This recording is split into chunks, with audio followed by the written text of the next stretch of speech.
Welcome to metro pulse. నేను Gracie. ముందుగా ముఖ్యాంశాలు చూద్దాం. జీనోమ్ వ్యాలీ పరిశ్రమలతో తెలంగాణకే గుర్తింపు. పరిశ్రమ ఏర్పాటుకు సీఎం రేవంత్ శంకుస్థాపన.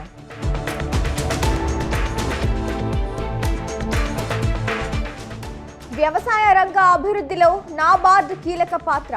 44వ వార్షిక స్థాపన దినోత్సవంలో మంత్రి తుమ్మల.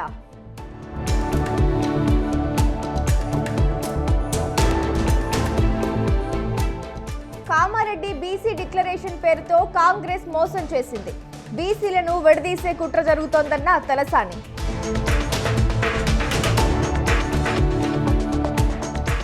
తెలంగాణ ఇరిగేషన్ శాఖలో అక్రమాలపై ఏసీబీ ఉక్కుపాదం. మాజీ ఈఎన్సీ మురళీధర్ రావును అరెస్ట్.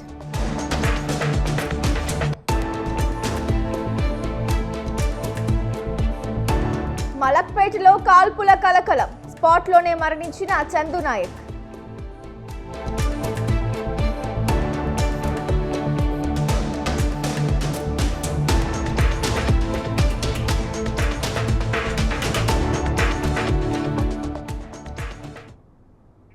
జీనోమ్ వ్యాలీలోని పరిశ్రమలు తెలంగాణకే గుర్తింపును తీసుకొచ్చాయని తెలంగాణ సీఎం రేవంత్ రెడ్డి అన్నారు.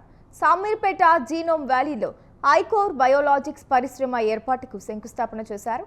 దేశంలోని వ్యాక్సిన్ల ఉత్పత్తిలో 33% కేవలం జీనోమ్ వ్యాలీ నుంచే ఉత్పత్తి చేస్తున్నామని ఈ సందర్భంగా ముఖ్యమంత్రి స్పష్టం చేశారు. ప్రపంచాన్ని కోవిడ్ భయపెడుతున్న సమయంలో ఇక్కడి నుంచే వ్యాక్సిన్లు తయారు చేశామని అన్నారు. ప్రపంచ దేశాలకు సరఫరా చేయగలిగామని సీఎం అన్నారు.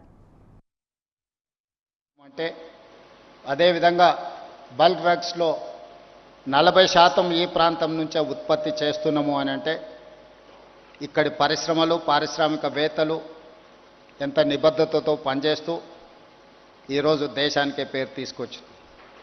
అదే కాకుండా కోవిడ్ ప్రపంచాన్నే భయపెడుతున్న సందర్భంలో కోవిడ్ పేరు తలుసుకోవడానికే కోవిడ్ వచ్చింది అని అంటే కుటుంబ సభ్యులు కూడా వాళ్ళని తాకడానికి వాళ్ళని చూడడానికి భయపడుతున్న సందర్భంలో జీనోమ్ వ్యాలీ నుంచే మనం వ్యాక్సిన్ను తయారు చేసి ప్రపంచ దేశాలకు దాదాపుగా 100 దేశాలకు ఇక్కడి నుంచే మనం వ్యాక్సిన్ అందించినామంటే ఆ గొప్పదనం కూడా ఇక్కడి పారిశ్రామికవేత్తలది, ఇక్కడి పరిశ్రమలు ఉత్పత్తి చేసిన వ్యాక్సిన్ అని చెప్పి తెలంగాణ రాష్ట్ర ప్రభుత్వం గర్వంగా చెప్పుకుంటుంది.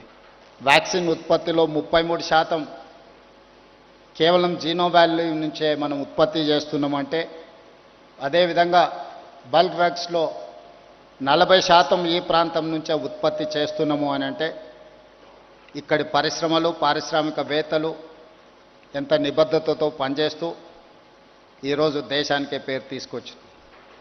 అదే కాకుండా కోవిడ్ ప్రపంచాన్నే భయపెడుతున్న సందర్భంలో కోవిడ్ పేరు తలుసుకోవడానికే కోవిడ్ వచ్చింది అని అంటే కుటుంబ సభ్యులు కూడా వాళ్ళని తాకడానికి వాళ్ళని చూడడానికి భయపడుతున్న సందర్భంలో జీనోమ్ వ్యాలీ నుంచే మనం వ్యాక్సిన్ను తయారు చేసి ప్రపంచ దేశాలకు దాదాపుగా 100 దేశాలకు ఇక్కడి నుంచే మనం వ్యాక్సిన్ అందించినామంటే ఆ గొప్పదనం కూడా ఇక్కడి పారిశ్రామికవేత్తలది, ఇక్కడి పరిశ్రమలు ఉత్పత్తి చేసిన వ్యాక్సిన్ అని చెప్పి తెలంగాణ రాష్ట్ర ప్రభుత్వం గర్వంగా చెప్పుకుంటుంది.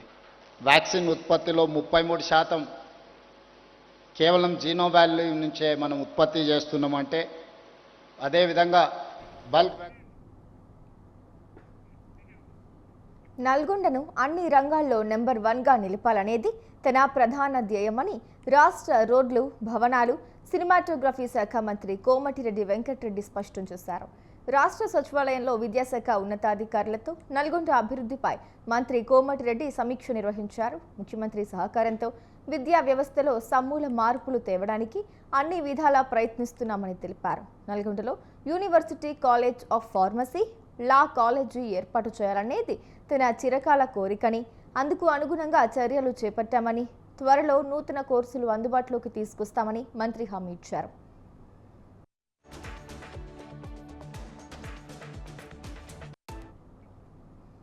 National Bank for Agriculture and Rural Development 44వ వార్షిక స్థాపన దినోత్సవ కార్యక్రమంలో మంత్రి తుమ్మల నాగేశ్వరరావు పాల్గొన్నారు.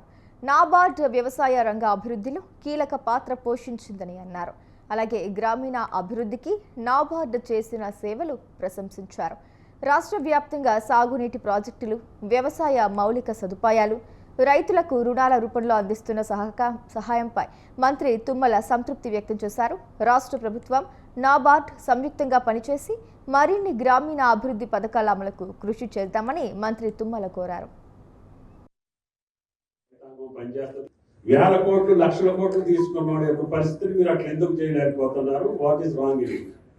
మీ బ్యాంక్ యొక్క పాలసీలోనే తప్పుందా? అంటే మాకు కూడా ఏమనిపిస్తుంది అంటే మనం కూడా అంత పెద్ద మొత్తంలో తీసుకొని ఎగ్గొట్టొచ్చా? దానికి ఏమైనా మార్గాలు ఉన్నాయా? అది కూడా మీరు చెప్పాల్సినటువంటి అవసరం. దయచేసి అటువంటి వ్యవస్థలకి, సంస్థలకి అంటే మా రైతు మీద పెట్టుబడి పెట్టండి. మేము దేశాన్ని బతికించడమే కాకుండా మీ బ్యాంకుల అభివృద్ధి కోసం, ప్రపంచంలో భారతదేశాన్ని అగ్రభాగాన్ని ఉంచడం కోసం ఈ యొక్క భారత రైతాంగం పనిచేస్తుంది. దానికి ఉదాహరణ నాబార్డ్, ఈ గ్రామీణ బ్యాంకులు. ప్రయోగం చేశాం, మహిళలు బ్రహ్మాండంగా ముందుకెళ్తున్నారు. నాకు తెలిసి 100% రికవరీ. 10 ఏళ్లుగా నిద్రపోతున్న దేవాదాయ శాఖను అభివృద్ధి దిశగా నడిపిస్తూ అన్యాక్రాంతమైన దేవాదాయ భూములను పరిరక్షిస్తున్నామని రాష్ట్ర దేవాదాయ శాఖ మంత్రి కొండా సురేఖ అన్నారు. తెలంగాణ ధూప దీప నైవేద్య అర్చక సంఘం ఆధ్వర్యంలో చండీ కుబేర పాశుపత యాగను మంత్రి ప్రారంభించారు. లోక కళ్యాణార్థం కోసం కాచిగూడలోని తుల్జా భవానీ ఆశ్రమంలో ఈ యాగాన్ని అర్చకులు చేపట్టడం అభినందనీయమని అన్నారు. వాసుదేవ శర్మ గారి నాయకత్వంలో మరి చేస్తున్నటువంటి మరి పంచకుట్టల చండీ కుబేర ఆశుపశాస్త్ర యాగం ఈరోజు స్టార్ట్ చేసి రేపు ఎల్లుండి 3 రోజులు కూడా ఈ కార్యక్రమాన్ని నిర్వహించబోతున్న శుభ సందర్భంలో వారి ఆహ్వానం మేరకు ఈ కార్యక్రమాన్ని ప్రారంభించడానికి నేను ఇక్కడికి రావడం జరిగింది. మరి గతంలో రాజశేఖర రెడ్డి గారు ఉన్నప్పుడే ఈ ధూపదీప నైవేద్య అర్చక సంఘం అనేది ఏర్పాటవడము, వారికి డబ్బులు ప్రతి గుడికి కూడా ఇంత అని ధూపదీప నైవేద్యానికి ఇవ్వడం ఆ రోజు మొదలైంది. నేను పోయిన గవర్నమెంట్లో దాన్ని 2 సార్లు పెంచడంతో ఇప్పుడు ఒక్కొక్కరికి 15,000 రూపాయలు రావడం జరుగుతూ ఉంది. ఇంకా ఖాళీ ఉన్న వాళ్ళను కూడా మేము అప్లై చేసుకోమని చెప్పి నోటిఫికేషన్ కూడా ఇవ్వడం జరిగింది. కాకపోతే వారు ఇంకా కూడా మాకు అమౌంట్ పెంచాలి అనేటువంటి ఒక ఆలోచనతో వాళ్ళు ఉన్నారు. ఈ మధ్య కాలంలోనే వారికి ఎన్నో మరి ఫెసిలిటీస్ కూడా కల్పించడం జరిగింది. అంటే మామూలు అర్చకులతో సహా వీళ్లకు కూడా వాళ్ళ కుటుంబానికి సంబంధించినటువంటి సంక్షేమానికి కానీ, ఆరోగ్యానికి కానీ, ఇతరత్ర రిటైర్ అయినప్పుడు కానీ, ఇటువంటి కొన్ని చదువులకు వాటికి అని కుటుంబంలో ఏమైనా అవసరాలు ఉంటే కూడా ప్రభుత్వం నుంచి ఆర్థికంగా కొన్ని. మాజీ మంత్రి BRS MLA Talasani Srinivas Yadav BC reservation అంశంపై తీవ్రంగా స్పందించారు. హైదరాబాద్లోని ఇందిరా పార్క్ వద్ద బీఆర్ఎస్ చేపట్టిన బీసీ ధర్నాకు హాజరయ్యారు తలసాని. రాష్ట్రంలో బీసీలను విడదీసే కుట్ర జరుగుతోందని సంచలన ఆరోపణలు చేశారు. కామారెడ్డి బీసీ డిక్లరేషన్ అని చెప్పి కాంగ్రెస్ మోసం చేసిందని మండిపడ్డారు. సాధ్యం కాని విధంగా బీసీలకు 42% రిజర్వేషన్లు ఇస్తామని చెప్పడం విడ్డూరమని అన్నారు. బీసీలు తలుచుకుంటే రాజకీయ భూకంపం వస్తుందని హెచ్చరించారు. రాబోయే రోజుల్లో బీసీలంతా ఏకతాటిపైకి రావాలని పిలుపునిచ్చారు. బీసీ రిజర్వేషన్ల విషయంలో అఖిల పక్షాన్ని ఢిల్లీకి తీసుకెళ్తామని చెప్పిన ముఖ్యమంత్రి రేవంత్ రెడ్డి మాట తప్పారని విమర్శించారు.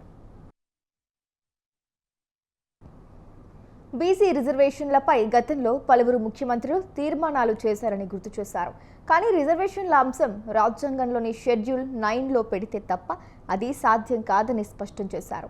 బీసీ రిజర్వేషన్లపై అప్పుడే అంతా అయిపోయినట్లుగా కాంగ్రెస్ ప్రజాప్రతినిధులు ముఖ్యమంత్రికి సన్మానం చేయడం విడ్డూరంగా ఉందని అన్నారు. బీసీ బిడ్డలు తలుచుకుంటే రాష్ట్రంలో భూకంపం వస్తుంది, గుర్తుపెట్టుకోవాలి. ఎందుకంటే మోసపూరితమైనటువంటి వాగ్దానాలు ఎవడు చేయమన్నారు మీకు? కామారెడ్డి డిక్లరేషన్ ఎవడు చేయమని చెప్పింది నీకు? ఆ రోజు మా బీసీ బిడ్డలు అడిగినరు, ఇది మోసం చేయడానికి కాదా అంటే మాకు 125 సంవత్సరాల చరిత్ర ఉంది. పక్క రాష్ట్రం కర్ణాటక ముఖ్యమంత్రి అయినటువంటి మన బీసీ బిడ్డ సిద్ధిరామయ్యని తీసుకొచ్చి ఈ రిజర్వేషన్ అనౌన్స్ చేపించి రారు. అలివిగానటువంటి హామీ 42% ఎక్కడికైనా అవుతుందంటే అవుతుందని చెప్పి నమ్మబలికి ప్రతి సంవత్సరం 20 కోట్ల బడ్జెట్లో 20,000 కోట్లు పెడతామని రకరకాల హామీలు ఇచ్చి మా ఓట్లు దండుకొని గద్దెనెక్కిన తర్వాత మాతోని డ్రామాలు చేసేటువంటి ప్రయత్నం జరుగుతుంది. ఈ బీసీ బిడ్డలు ముఖ్యమంత్రి రేవంత్ రెడ్డి గారు 42% ఇయ్యాలి. బీసీ రిజర్వేషన్పై మాజీ మంత్రి గంగుల కమలాకర్ సంచలన వ్యాఖ్యలు చేశారు. బీసీలకు రిజర్వేషన్లు గుంజుకునే పరిస్థితి వచ్చిందని, అడుక్కునే పరిస్థితి లేదన్నారు. కామారెడ్డి డిక్లరేషన్లో ఏం చెప్పారో గుర్తు తెచ్చుకోవాలన్నారు. కాంట్రాక్టుల్లో 42% కాంట్రాక్టులు బీసీలకు కేటాయిస్తామని చెప్పి ఒక్క బీసీకైనా కేటాయించారని గంగుల ప్రశ్నించారు. వేల కోట్ల ప్రాజెక్టుల పనులు జరుగుతున్నా ఒక్క ప్రాజెక్టు కాంట్రాక్ట్ అయినా బీసీకి ఇచ్చారా అని నిలదీశారు. 42% ఇయ్యాలి. ఇంతేగా వైపు గుంజుకుంటాం, పక్కా గుంజుకునే పరిస్థితి వచ్చింది, తడుపుకునే పరిస్థితి లేదు. ఇస్తేనే ఇవ్వండి, లేకపోతే గుంజుకుందాం కూడా మేము సిద్ధంగా ఉన్నాం. ఎందుకోసం? కామారెడ్డి డిక్లరేషన్ ఒకసారి గుర్తుపెట్టుకోవాలి. గంపగుత్తగా బీసీ ఓట్లు అన్ని ఎంచుకున్నావు, ఏం చెప్పినావు ఒక్కసారి గుర్తు చేసుకో. ఈ తెలంగాణ రాష్ట్రంలో ఎంత పెద్ద వర్కులు కానీ కాంట్రాక్టులు కానీ, ఆ కాంట్రాక్టులు ఎన్ని వేల కోట్లు కానీ అందులో 42% బీసీలకు కేటాయిస్తాను.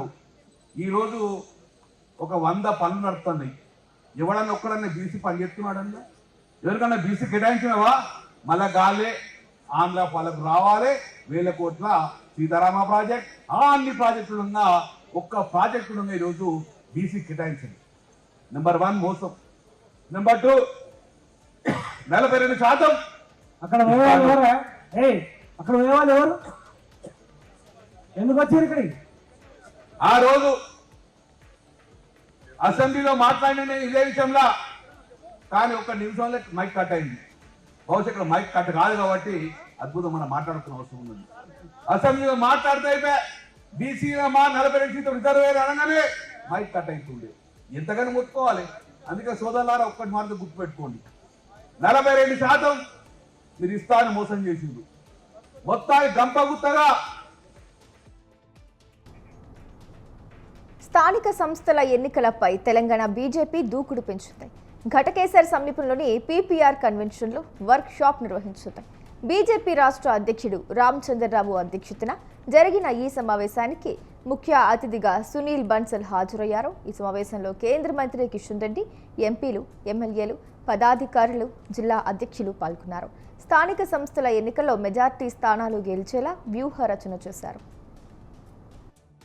స్థానిక ఎన్నికల్లో మనం భారతీయ జనతా పార్టీ పూర్తిగా మనం తయారైతే ఉండాలి, గెలవాలి, గెలిచి తీరాలనేటటువంటి సంకల్పంతో మనం ముందుకు పోవాలి. ఏదైతే విజయ సంకల్ప ఏదైతే మన కార్యక్రమాలు పెట్టుకుంటున్నామో ఇవంతా కూడా మనము ఈ యొక్క రాష్ట్రంలో భారతీయ జనతా పార్టీకి మంచి పరిణామాలు రావాలి.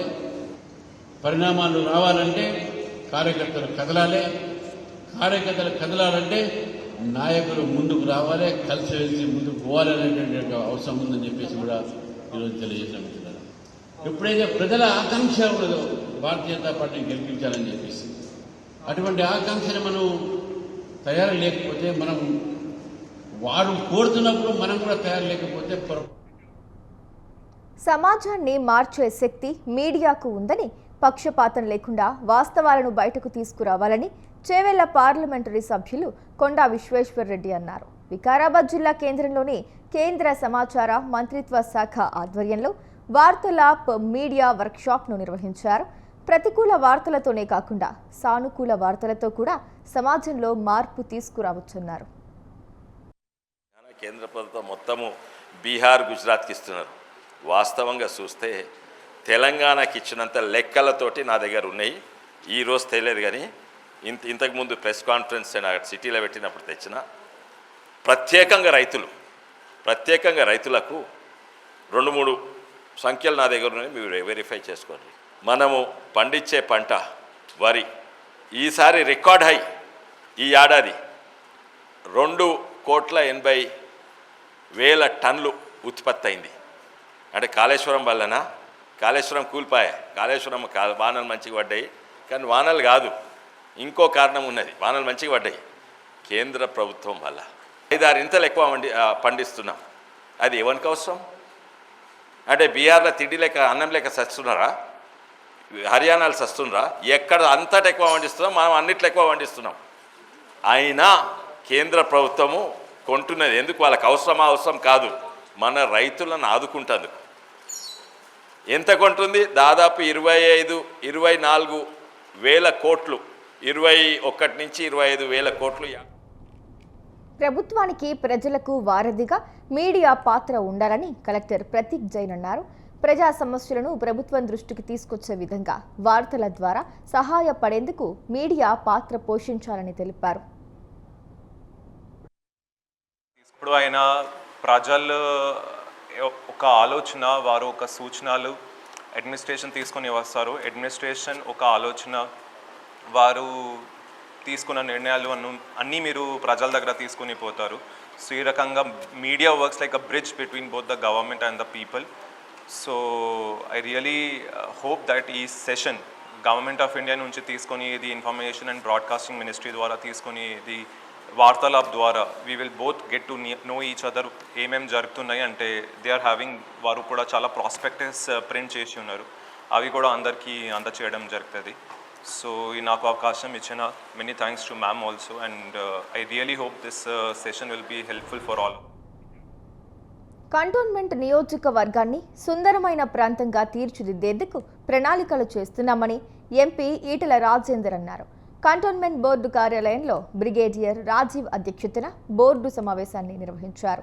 ఈ కార్యక్రమానికి Etela Rajender, cantonment CEO Madhukar Nayak, board nominated సభ్యురాలు బాణుకా నర్మదా మల్లికార్జునులు హాజరయ్యారు.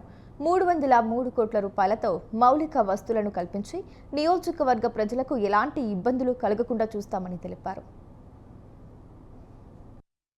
మొన్న ఏ రాజీవ్ రహదారి కానీ, అదేవిధంగా నాగ్పూర్ హైవే కానీ, ఆ ఫ్లైఓవర్ల కింద పోయినటువంటి భూముల డబ్బు రాష్ట్ర ప్రభుత్వం జమ చేసిన తర్వాత ఈ కంటోన్మెంట్ ఏరియాలో అతి ఎక్కువ ప్రాంతాలు వరదకు ముంపు గురైంది. ఎప్పుడు పెద్ద వర్షాలు వచ్చినా కూడా ఇళ్లకు 8 ఫీట్లు 10 ఫీట్ల వరద వచ్చిపోయింది దరిద్రం ఉండే. ఇక్కడ హుస్సేన్ సాగర్ పక్కనే ఉంది కాబట్టి ఆ 303 కోట్ల రూపాయలతో కంటోన్మెంట్ లో ఎక్కడ కూడా ఒక చుక్క నీరు నిల్వ ఉండకుండా ఆ వాటర్, స్టామ్ వాటర్ ని కానీ, అదేవిధంగా డ్రైనేజ్ వాటర్ ని కానీ, సివరేజ్ పైప్ లైన్లతో, అదేవిధంగా నాళాలతో బయటికి పంపించే దానికోసం ఈ 303 కోట్ల రూపాయలు మెజారిటీ పైసలు దానికోసం ఖర్చు పెడతారు. సీతారాంపురం ఏరియాలో అనేక కాలనీలు ఉంటాయి, కానీ ఎప్పుడు వరదలు వచ్చినా మొట్టమొదటి ముప్పు గురయ్యే ప్రాంతం. దాన్ని కూడా ఆ 10-12 కాలనీల వాసుల యొక్క ఆ ముప్పు గురయ్యేటువంటి ఏరియాని కూడా శాశ్వత పరిష్కారం. క్షయ వ్యాధిపై వైద్యాధికారులు నిరంతరం ప్రజలకు అవగాహన కార్యక్రమాలు చేపట్టాలని ఆల్ ఇండియా కంటోన్మెంట్ బోర్డు మాజీ ఉపాధ్యక్షులు జంపన ప్రతాప్ అన్నారు. టీబీ ముక్త్ భారత్ అభియాన్లో భాగంగా బోయినపల్లిలో డాక్టర్ సాయిబాబా ఆధ్వర్యంలో ఉచిత మెగా వైద్య శిబిరం నిర్వహించారు. కాలనీ వాసులకు క్షయ, మలేరియా, డెంగ్యూ వ్యాధుల గురించి అవగాహన కల్పించి చికిత్స అందజేయాలని జంపన ప్రతాప్ కోరారు.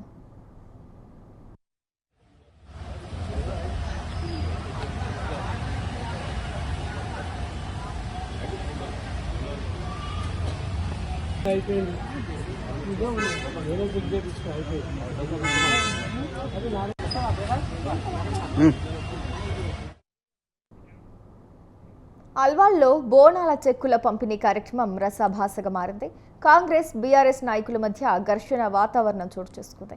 ప్రభుత్వ విప్ బీర్లా ఐలయ్య చెక్కులు పంపిణీ చేస్తున్న క్రమంలో బీఆర్ఎస్ కార్పొరేటర్కు స్టేజ్ పైనకు రానివ్వకపోవడంతో ఒక్కసారిగా వివాదం చెలరేగింది. మైనంపల్లి హనుమంతరావు, మర్రి రాజశేఖర్ రెడ్డి వర్గీయుల మధ్య తలెత్తిన ఘర్షణ దాడులకు దారితీస్తుంది.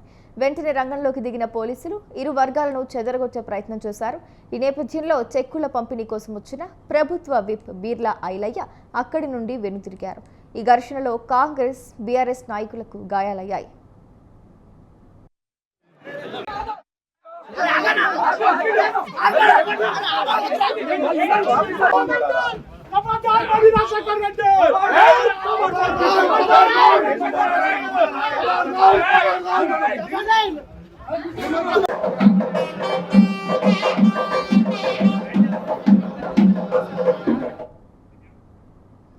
విద్వేషపూరిత ప్రసంగాలతో సమాజంలో అశాంతిని రేకెత్తిస్తున్న రాధా మనోహర్ దాస్ను తక్షణమే అరెస్టు చేయాలని పలువురు సామాజిక కార్యకర్తలు ప్రభుత్వానికి విజ్ఞప్తి చేశారు. సోమాజిగూడ ప్రెస్ క్లబ్లో ఏర్పాటు చేస్తున్న సమావేశంలో పలువురు మాట్లాడారు. కేవలం ఇతర మతాలనే కాకుండా స్వమతాన్ని కూడా అభాసుపాలు చేసే విధంగా ఆయన వ్యాఖ్యలు ఉన్నాయని అన్నారు. నోరు తెరిస్తే మత దూషణలకు పాల్పడుతున్నారని ఆగ్రహం వ్యక్తం చేశారు. తెలంగాణ ప్రభుత్వం ప్రత్యేక దృష్టి సారించి రాధా మనోహర్ను తక్షణమే అరెస్టు చేయాలని విజ్ఞప్తి చేశారు. బంజారాహిల్స్ పోలీస్ స్టేషన్లో 31 మే నాడు ఎఫ్ఐఆర్ కాపీ అనేది నమోదైంది. అది నమోదయ్యి కూడా దాదాపు 45 డేస్ దాటింది. ఇంతవరకు ఎలాంటి చర్య లేదు, ఎలాంటి యాక్షన్ లేదు. ఎందుకు పోలీసులు ఇంకా దీన్ని డ్రాగ్ చేస్తున్నారు? ఎందుకు ఆ కేసు పట్ల ఎలాంటి స్టేటస్ ముందుకొచ్చి చెప్తలేదు? ఎన్నోసార్లు పోయి అడిగినా కానీ నడుస్తుంది, ఇన్వెస్టిగేషన్ నడుస్తుందని చెప్పారు.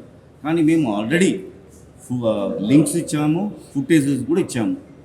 ఇంకా దాని నుంచి ఏమి ఇవ్వలేము కదా. కావాలంటే ఆయన ఎక్కడ ఉంటాడో అది కనుక్కొని చెప్పడానికి రెడీగా ఉన్నాము. కానీ ఇంతవరకు ఒక్క స్టేటస్ కూడా పోలీస్ శాఖ వాళ్ళు ఇవ్వడం లేదు. కాబట్టి నేను సిపి గారికి కూడా పిటిషన్ పెట్టడం జరిగింది ఆ కేసు తాలూకు. కానీ సిపి గారు ఆదేశాలు ఇచ్చారు పోలీస్ వాళ్ళకు. ఇంతవరకు ఆ ఇన్ఫర్మేషన్ కూడా ఏది ఇస్తలేరు. ఎందుకు ఇంత డిలే? పోలీస్ శాఖ వాళ్ళు ఎందుకు ఇంత నిర్లక్ష్యం? ఎప్పుడు అరెస్ట్ చేస్తారు? ఎప్పుడు ఆయన గురించి మాకు రిపోర్ట్ ఇస్తారు? అసలు అరెస్ట్ చేశారా లేకపోతే? ఇరిగేషన్ శాఖపై ఏసీబీ ఫుల్ ఫోకస్ పెట్టింది. నీటి పారుదల శాఖ రిటైర్డ్ ఇంజనీర్ ఇన్ చీఫ్ జూబ్లీహిల్స్లోని మురళీధర్ రావును ఏసీబీ అధికారులు అదుపులోకి తీసుకున్నారు.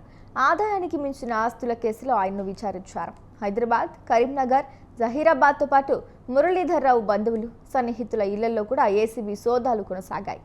ఈఎన్సీ జనరల్గా కీలకంగా వ్యవహరించిన ఆయన ఉమ్మడి రాష్ట్రంలోనే పదవీ విరమణ పొందారు. ఆ తర్వాత మురళీధర్ రావు పదవీ కాలాన్ని 13 ఏళ్ల పాటు పొడిగించారు.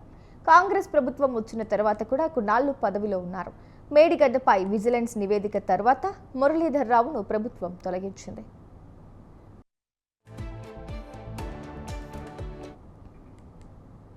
హైదరాబాద్ కోటి శ్రీ చైతన్య స్కూల్ ముందు విద్యార్థుల తల్లిదండ్రులు ఆందోళన చేపట్టారు. గత 10 రోజులుగా యాజమాన్యం స్కూల్ మూసివేయడంతో ఎంజీఎంను పేరెంట్స్ నిలదీశారు. ఈ నేపథ్యంలో నిర్లక్ష్యంగా పిల్లలను వేరే బ్రాంచ్ చేర్పించాలని చెప్పారు. దీంతో వారు ఆగ్రహం వ్యక్తం చేశారు. ఇంటికి అందుబాటులో ఉందని పిల్లలను స్కూల్లో చేర్పిస్తే వేరే బ్రాంచ్లో ఎలా చేరుస్తామని ఆగ్రహం వ్యక్తం చేశారు.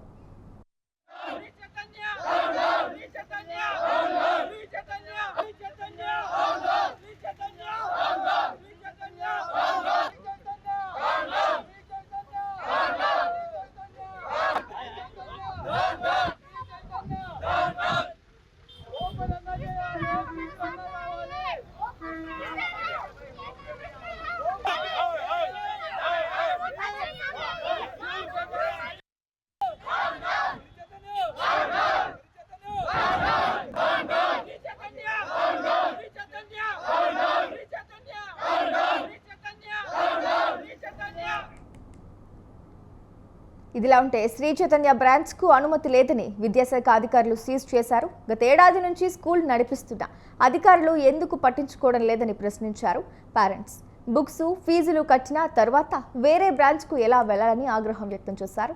తమ పిల్లల భవిష్యత్తుతో చెలగాటమాడిన శ్రీ చైతన్య యాజమాన్యంపై కఠిన చర్యలు తీసుకోవాలని విద్యార్థుల తల్లిదండ్రులు డిమాండ్ చేశారు.